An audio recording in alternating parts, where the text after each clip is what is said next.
Bismillahirrahmanirrahim. Assalamualaikum warahmatullahi wabarakatuh. Alhamdulillahirabbil alamin, hamdan katsiran thayyiban mubarakan fihi kama yuhibbu rabbuna wa yardah. Asyhadu an la ilaha illallah wahdahu la syarikalah wa asyhadu anna Muhammadan abduhu wa rasuluhu sallallahu alaihi wasallam wa ala alihi wa ashabihi wa man saru ala nahjihi wa ba'd. Masyaallah muslimin, hafizakumullah ta'ala. Alhamdulillah rabbil alamin, kita oleh Allah Subhanahu wa taala diberikan nikmat yang luar biasa. Nikmat hidayah Islam, nikmat hidayatul iman, nikmat sehat walafiat, aman fi amanillah wa fi barakatillah. Dan terus semangat ya'muruna bil ma'ruf wa yanhauna 'anil munkar wa ulaika humul muflihun. Membuka akal sehat, membuka akal waras, dan membuka akal selamat kepada saudara tua kita yang ada di dalam Islam Jamaah Cokam 354. Masyaallah muslimin, hafizakumullah ta'ala. Sebuah hukum yang dibuat-buat oleh Islam Jamaah, di antara salah satu yang paling urgent, yang paling menjadi penentu kesuksesan Islam Jamaah adalah infak persenan. Di mana infak persenan itu jamaahnya dimintai 10% setiap bulannya. Setiap bulannya dimintai diperas 10%. Berbagai pendalilan, mulai dalil ijtihad imam lah, mulai dalil wa mimma razaqnahum yunfikun lah, mulai dalil pembelaan, jahidu fisabilillah bi amwalikum wa anfusikum, dan lain sebagainya, dan lain sebagainya. Artinya semuanya comot-comot. Padahal Islam sudah menentukan, yaitu zakat. Mulai zakat mal, zakat fitrah, zakat zuru', zakat tijarah, dan lain sebagainya. Ini di Islam Jamaah tidak puas, sehingga membuat aturan sendiri yang disebut dengan infak 10%. Masyaallah muslimin, hafizakumullah ta'ala. Lalu ulama sepuhnya baru-baru ini membuat sebuah hukum. Katanya gini, 10% itu kalau pendalilannya mimma razaqnahum yunfikun itu enggak kuat, dianggap kurang sip lah. Tetapi 10% itu dianggap adalah zakate wong sing urung nisab zakat.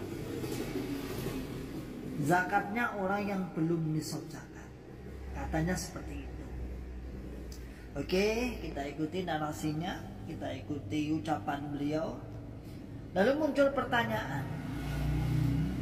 10% di Islam Jamaah katanya adalah zakatnya orang yang belum nisab zakat. Pertanyaan yang muncul, apakah benar? Oh, nyatanya orang-orang yang kena zakat itu juga mengeluarkan infak persenan dari pengeluarannya. Kan gitu. Kalau belum zakat, kalau tidak kena nisab berarti infak persenan 10%. Sedangkan yang kena nisab zakat itu tetap persenan. Kalau memang adil lah ya. Katanya infak persenan itu zakatnya orang yang belum nisab zakat. Berarti seharusnya orang-orang Islam Jamaah yang sudah kena nisab zakat tidak perlu persenan. Karena logikanya seperti itu. Berarti kan logika sederhananya seperti itu. Tapi kenyataan di lapangan bagaimana? Sama saja.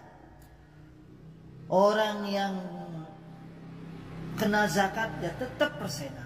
Orang yang nggak kena zakat ya tetap persenan pula. Bahkan orang-orang miskin, para du'afa disemangati untuk infak persenan. Dengan bahasa mereka, inilah bentuk sambung, bentuk persaksian, bentuk agar kita diakui. Ya gitu kan. Biasanya kan kalau corok kasarnya kan agar kita diakui sebagai jamaahnya Bapak Imam. Jadi diakui sebagai jamaahnya Bapak Imam itu dilihat dari uangnya.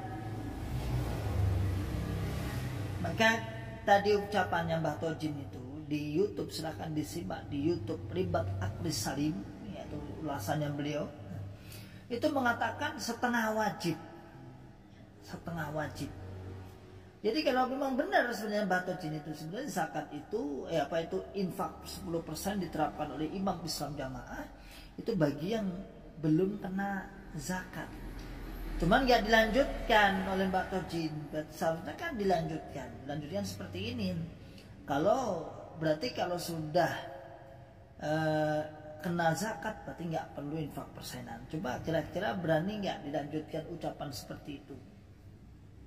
Kira-kira berani nggak? Kan sebenarnya kan kalau dimafhumkan seperti itu. Secara pengertian lebih luasnya lagi berarti kan kalau sudah kena zakat berarti nggak perlu infak persenan. Dan bahkan Mbah Tojin mengatakan himangkul asih saka menurut Hasan. Dadi nek wajib nih ya ora oleh ndak nyanyi Gusti Allah. Gak oleh hukum dhewe, mulane setengah wajib. Ada setengah wajib kan. Kalau dalam bahasa usul fikih ya katakanlah namanya sunnah muakkadah.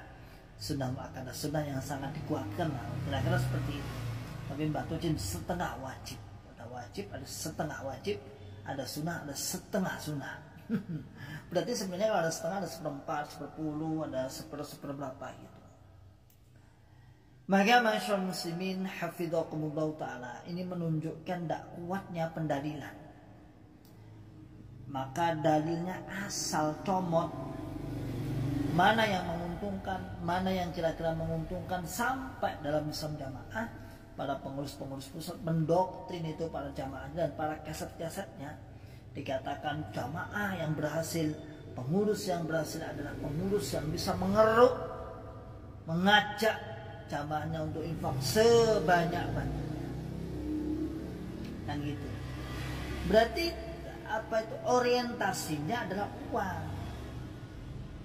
Maka tentunya semoga video ini bisa menjadi pandangan, bisa membuka akal sehat, membuka akal waras, dan membuka akal selamat kepada saudara tua kita yang ada di dalam Islam jamaah, sehingga berpikir ulang.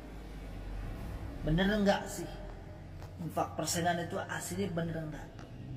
Kok dalilnya enggak jelas? Kalau masalah infak itu yang dalam Al-Quran jelas, bil walidain wal aqrabin wal yatama wal masakin, jelas kepada orang tua anda yang butuh, orang tua anda yang dulu bela-belain jenengan, yang sekarang mungkin saat ini butuh. Kalau nggak butuh pun mungkin beliau senang dikasih uang.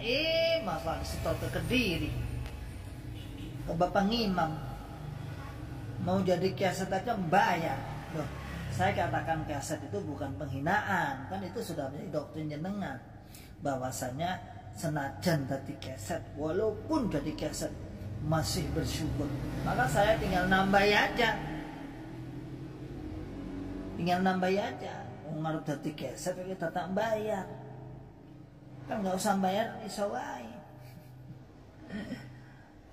Ya, maka masyarakat muslimin hafidhakumullah ta'ala, saya tandaskan lagi kalau Mbah Tojin tadi mengatakan bahwasanya infak persenan adalah zakatnya orang yang belum nisab zakat. Maka kalau dikembangkan berarti jamaah-jamaah yang sudah kena zakat, agniya stop persenan.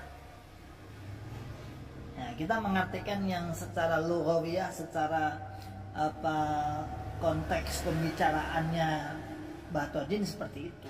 Adapun orang-orang yang belum nisab zakat, hentikan, Anda sedang ditipu terang-terangan. Ya, ditipu terang-terangan. Tidak ada dalilnya 10% tidak ada. Bahkan menyerupai Nasrani, bahkan menyerupai agama-agama sebelah untuk untuk penebusan dosa dan lain sebagainya. Ya, tentunya seperti itu saudaraku semua. Ayo buka akal sehat, akal waras, dan akal selamat Anda agar selamat dari fitnah-fitnah aliran sesat, agar selamat dari aliran-aliran akidah-akidah yang telah diperingatkan oleh Nabi Muhammad Sallallahu Alaihi Wasallam, dan terus belajar dan hijrah membuka akal sehat Anda semua. Salam akal sehat, salam akal waras, dan salam akal selamat. Wa akhiru da'wana alhamdulillahi rabbil alamin. Assalamualaikum warahmatullahi wabarakatuh.